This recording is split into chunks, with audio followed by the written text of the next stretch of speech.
I think it's time that we talk about the new album.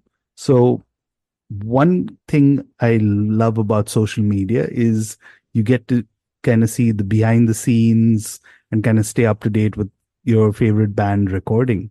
So, here's what we know so far. You all recorded the new album in Jan this year with Colin Marston, who's easily one of the craziest Oh producers yeah. that we've spoken to also.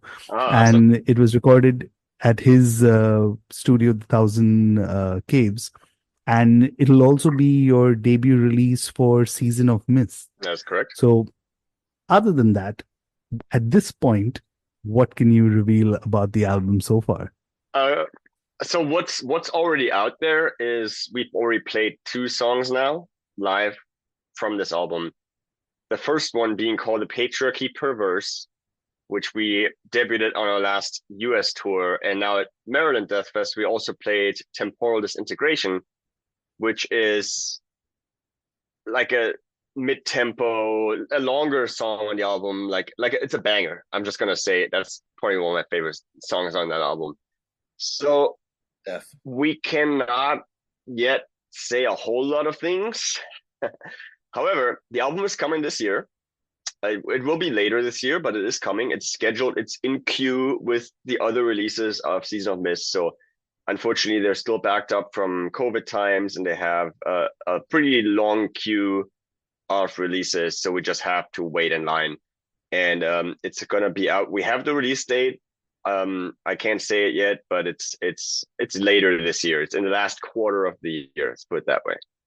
Um, and it's I think what I can talk about for sure is what I feel the album sounds like, and I think that a lot of people will be very pleased with this because Sanguinary, we just heard the track Imposed, and Sanguinary, while I firmly believe it's our best album, it also is our most challenging listen, for the average fan that's not, a musician per se.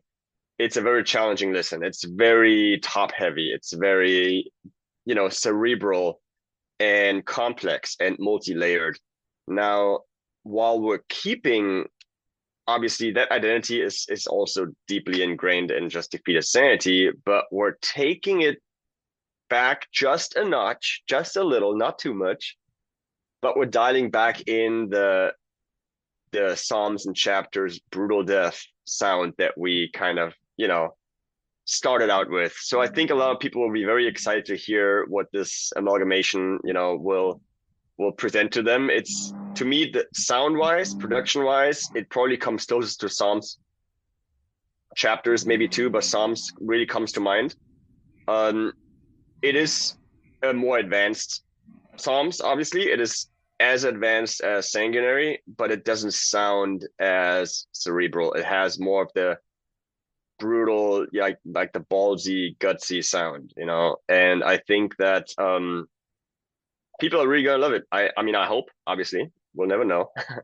But I think that people are going to love it because it has a little bit for everyone. It has the brutality that some people might have been missing a little bit, even though it was there, but just not in the same fashion. It is the especially with slam being so goddamn popular right now, you know, I think it will actually a lot of these people that are really listening to slam but not really technical death metal, they're just listening to slam, they might find something in this new album that they couldn't find in Sanguinary.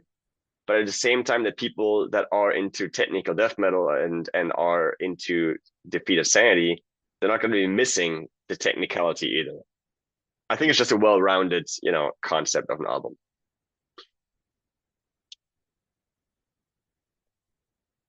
Yeah, and Jacob, just to add to that, even for me as a band that I've known you guys, you always push the boundary with every album. Like a classical case of that would be Dharmata, when you did the two parts of it, which is one was brutal and one was the most cynic oriented prog style.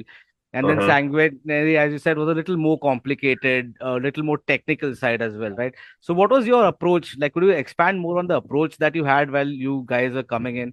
And I know that you guys are like very well known to like really jam hardcore, like as you said, rehearse well even before a recording. Because from what I've heard in one of Marston's old interviews is that you prefer to do it in one take, in one go, Yeah, right? And that's you true. also used to like record on analog and then just layer Hmm. the leads later, right?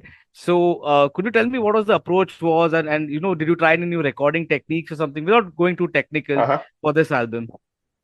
Yeah, my pleasure. So I shall start with the notion that Vaughn already brought up, that we're in general a pretty old school band. Like we only started playing in the studio with a click track on Dalmata. Dalmata was the first one we ever even used the click track. Before that, um, not just did we not use a click track, there were no real written out notation. There was no sheet music. There was, I mean, there were some sketches, but for the most part, it was just communicated in the room. So Lila would write a song or a section and would show it to me on guitar, and I would pick it up on bass and then add my little bass parts, and then he would switch to drums, and then we're jamming on it, drums and bass, that to get that skeleton right. And then Christian comes in, and then Lila will show Christian the riffs. So first guitar does this, second guitar does that, and so on. And then Christian might also obviously bring in his riffs, or if there's a solo part. Um, but in the end, it was mostly like a sort of like a mouth to mouth, delivery of ideas. It wasn't like a lot of bands even back then were already just writing things down and be like, here, bro, play this, and come back next rehearsal and then we'll play it together. No, it was an interactive process. And the thing that often helped is that we did demo things pretty quickly, just rough demo, just so we have it on tape. But again, no click, no notation, up until Dalmata. And Dalmata, we not Disposal. Disposal was still completely loose, but Dalmata, we did the click track.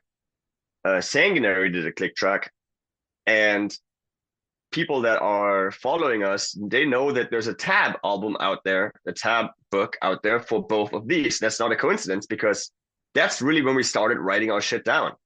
So now we were able to actually, hey, now that we have all this, we can make a tab book out of it. So we released it for Dalmata, and then the same thing again for Sanguinary. Now, if we wanted to go back and release a tab book for an old album, we're challenging. It would be a challenge, because we have to actually write that stuff down first. So we're keeping that. So that new approach now, which is new approach for us, we're keeping. So with the new album, we were also writing it down. And honestly, at this point, there's no going back, because we're now spread out. Back in the day, we were still sort of semi-local. Christian was like a 3-hour bus ride away, but he would still be able to drop in like once a month, and I would jam with Lila every week.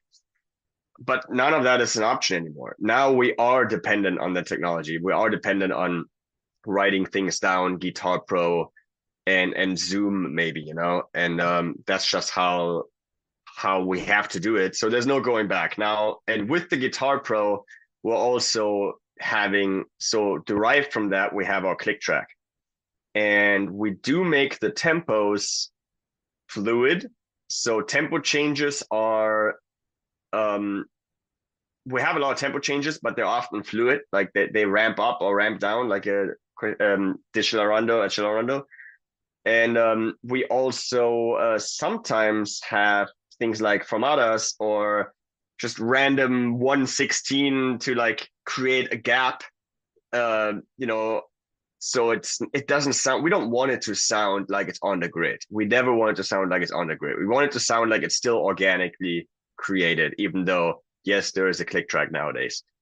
And on the other topic of recording things in one piece, we have we've just always had that philosophy that it's much, or it's integral to our sound. It's just much easier to create a certain magic that is there, or not actually created, but to capture a certain magic when you play something, rather than recreate it in a studio, patching things together and trying to recreate that when it's already there when we're playing it. So it just is so much easier to just capture that and then overdub little things that, all right, now this note was wrong or this thing was fucked up or whatever. You just drop these things in, but the skeleton, the foundation is the one take. And that keeps the organic integrity and the magic, of what is Defeat of Sanity.